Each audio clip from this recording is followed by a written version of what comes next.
I'm glad you're here. This is the headquarters of the Nightingales, cut into the mountainside by the first of our kind. We've come to seek the edge we need to defeat Mercer Frey. If you'll follow me, I'll try to explain on the way. This way, please.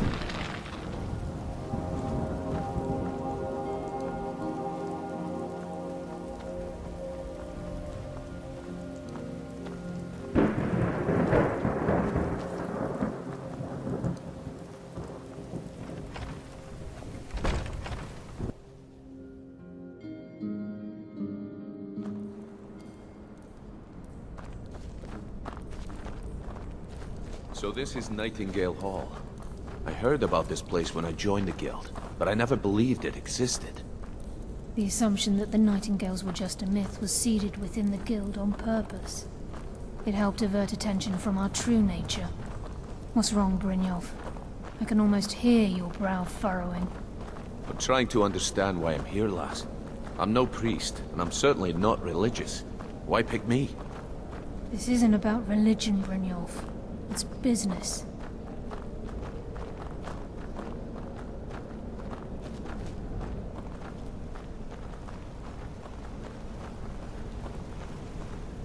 This is Nightingale Hall. You're the first of the uninitiated to set foot inside in over a century. Now, if you'll both proceed to the armory to don your Nightingale armor, we can begin the oath.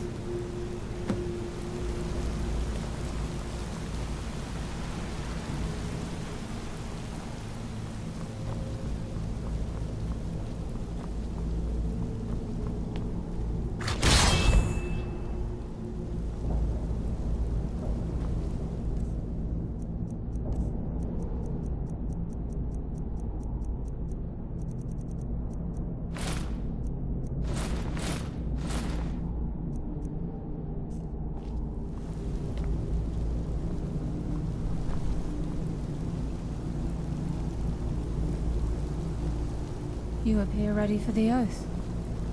This is enough to make your head spin, eh?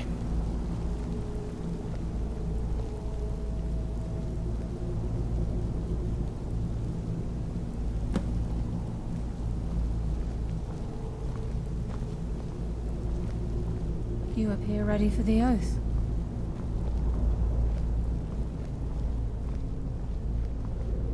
You appear ready for the oath.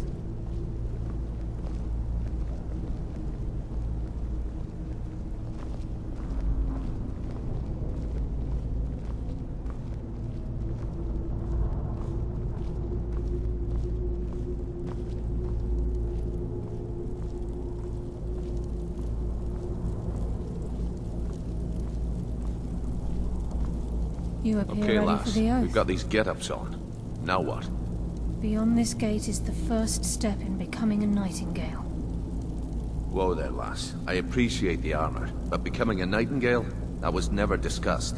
To hold any hope of defeating Mercer, we must have Nocturnal at our backs.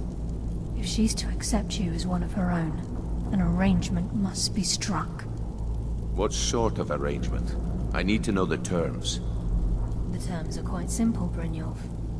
Nocturnal will allow you to become a Nightingale and use your abilities for whatever you wish.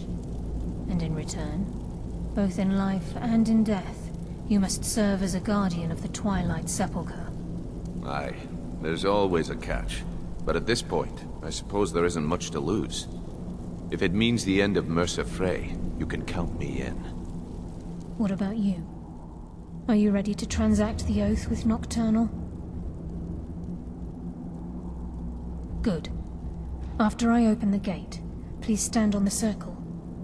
This is enough to make your head spin, eh?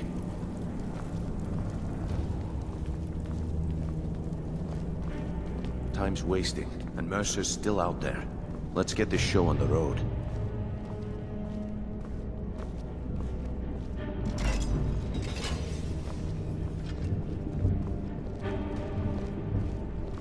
This is enough to make your head spin, eh?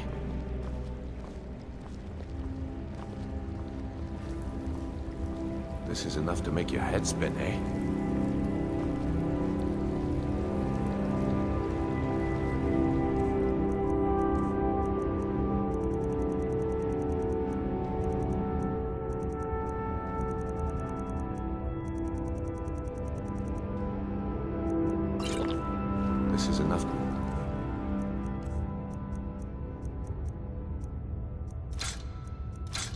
head spin, eh?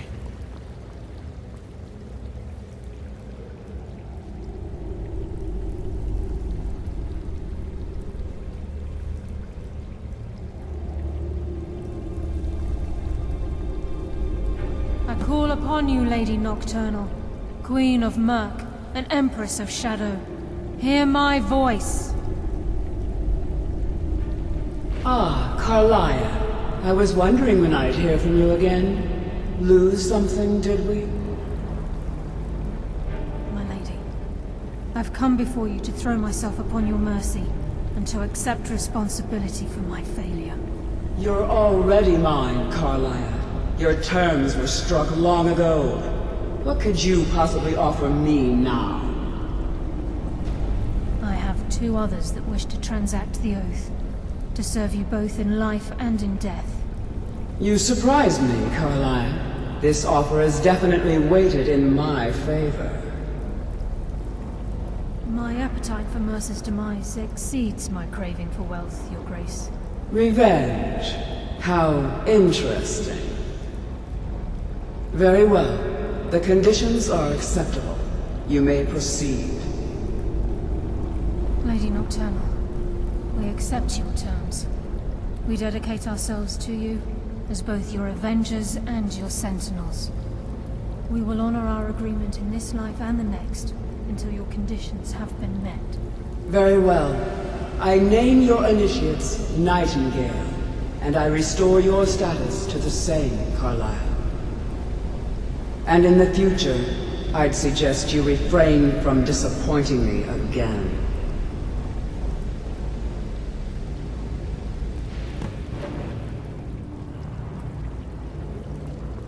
Now that you've transacted the oath, it's time to reveal the final piece of the puzzle to you.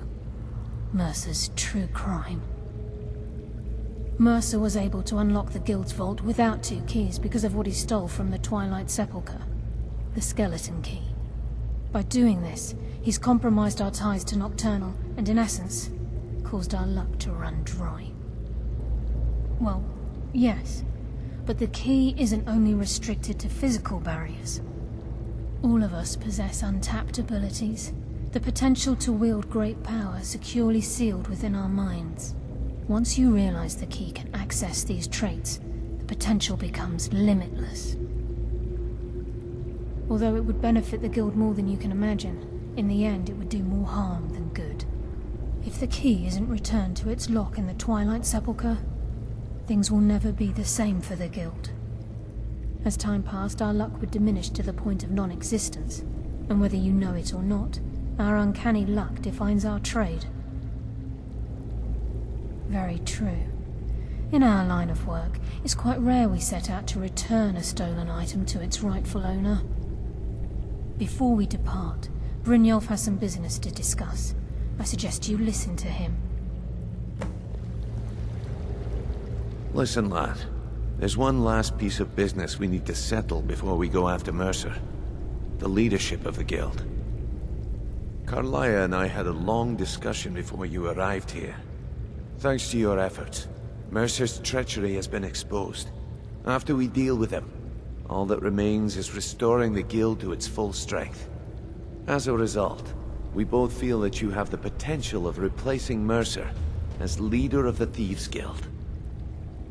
I've been at this game a long time, my friend. A long time. I've stolen trinkets from nobles and framed priests for murder. I'm good at what I do, maybe even one of the best, but it's all I know. I've never been one to lead. Never desired it, never cared for it. Don't want it. Ha! Spoken like the leader of the Thieves Guild. Just don't lose yourself in the role. We have a bit of an errand to run before your coronation. Then it's decided. When this is all over and Delvin's contacts assure me that we've regained our footing in Skyrim, we'll handle the details. Until then, we have quite the task ahead.